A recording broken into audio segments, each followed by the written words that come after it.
Hi again. Kathy Kelly with you to talk about reading with children. In addition to all the other ways that we are the first teachers of our children, one of the greatest lifelong gifts we can give to them is to read with them, to share books with them, and to engage together in learning. I used to run a family childcare, and the children loved the group time when I would be reading a book to the whole group. One of the secrets that I think made my group time successful is that I allowed the children to participate in the reading. I invited their participation. I stopped when they had something to say, when they had a question, and I allowed them to ask that question.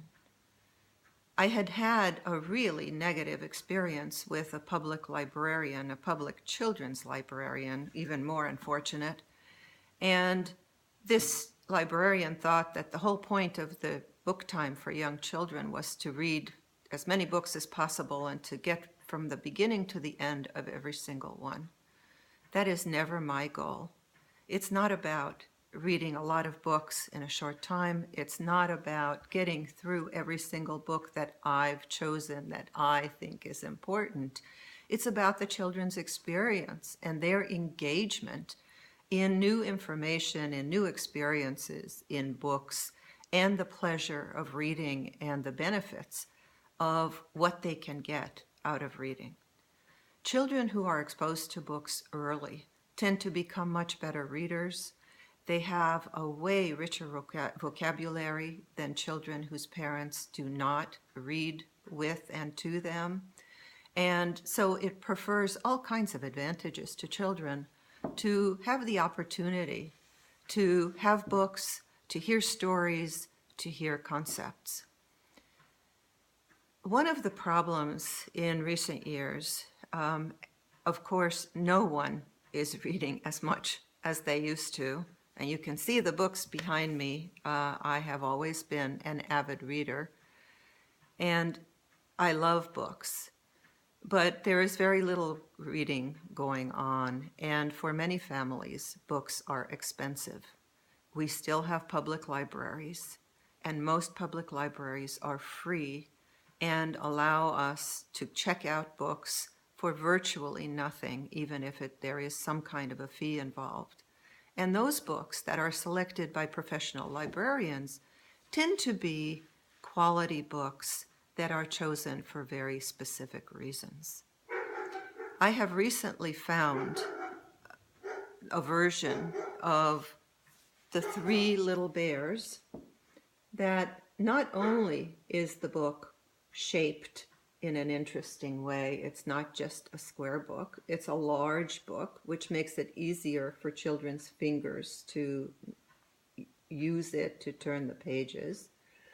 But this version of The Three Bears also has some enrichments in it in terms of vocabulary and concepts.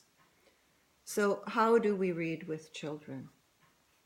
I hold the book up and I say, oh, look, it's the three little bears. 1, 2, 3 bears.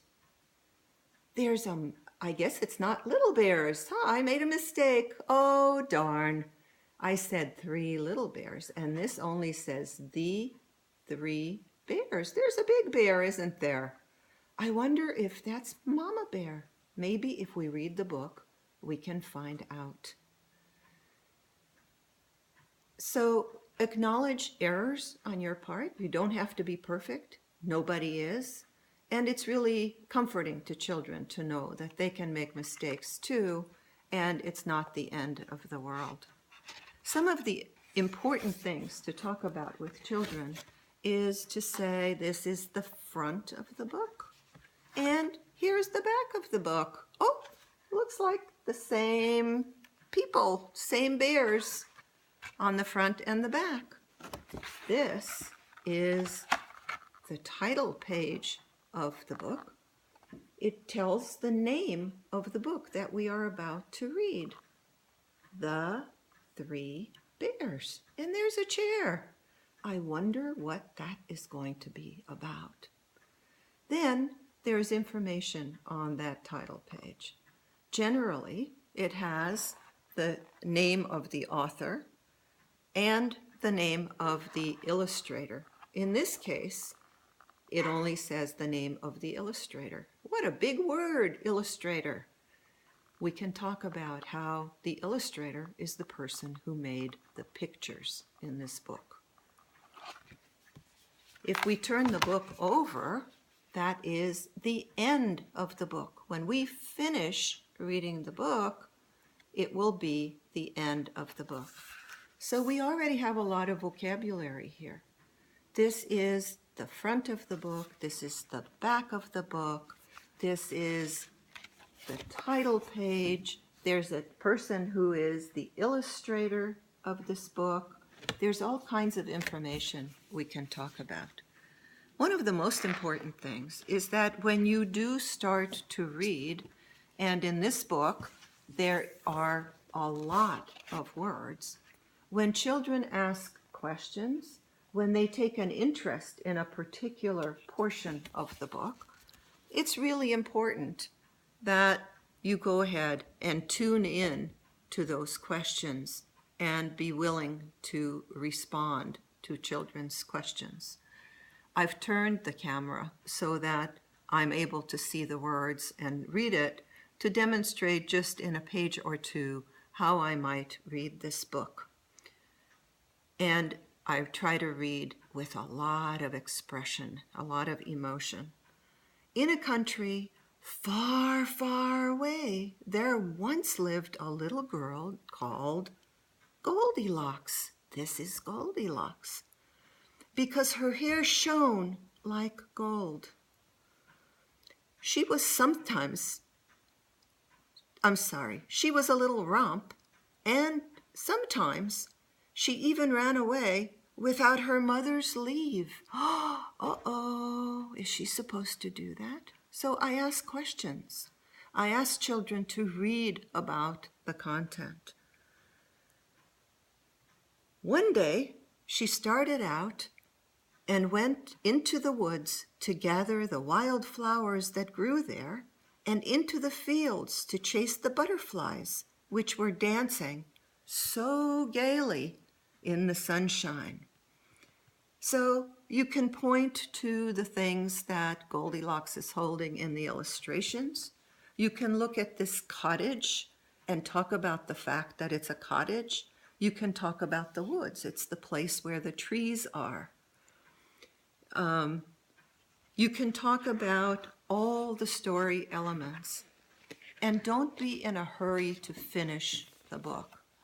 It is far more valuable and far more important that you tune in to what questions the children have, to expand on information, to explain words, and to give them as much background as it might be necessary. I like this series of books, and is put out by Green Tiger Press, because the books are interesting shapes, and they tend to have a lot more information than, let's say, the Golden Book series. The Golden Book series, among others, is really nice because it's affordable and it's tiny. Sometimes little fingers have an easier time with larger books, with thicker pages, the chubby board books, for example. In the first year, the chubby board books might be enough. But shortly after that, children really thirst for more richness, more content, more information.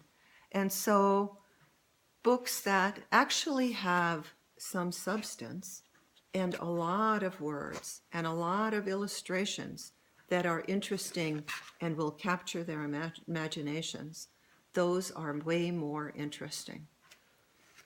If you start reading to your child when your child is an infant, they are much more likely to be comfortable with reading, to learn a lot of information about the concept of books themselves, how they have a beginning and an end, they have a cover, an outside and an inside, there's an author, there's an illustrator possibly, there are page numbers that show which page we are on, because there are many, many pages in some books.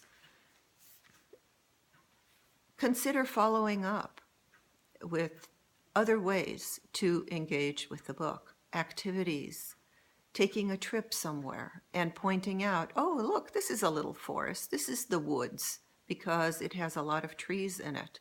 Oh, this is the kind of wildflower that we had in our book about the 3 bears. So do read with your children from very early on. Don't be in a hurry. They don't have to get it every single time. They don't have to finish the book each time. One of the most valuable things they can learn is waiting is also important. The ability to wait and to put off the pleasure of having completed a book. So read with your children, talk with your children, take their questions, take them seriously, and discuss them. If you don't know the answer, be honest and tell them, oh, I don't know what that is. Oh, I guess I have things to learn too. This is a very comforting idea for children. And if you give this kind of experience to children, that you introduce them to reading and literacy concepts, they will become readers and they will be able to find the information they need and do well in school and are much more likely to be successful in the world. Thanks for watching. I'm going to stop and take it up another time. Please do consider subscribing to my vlog and to share it with other friends. If you have questions, get in touch with me and I will be more than happy to respond. Goodbye for now.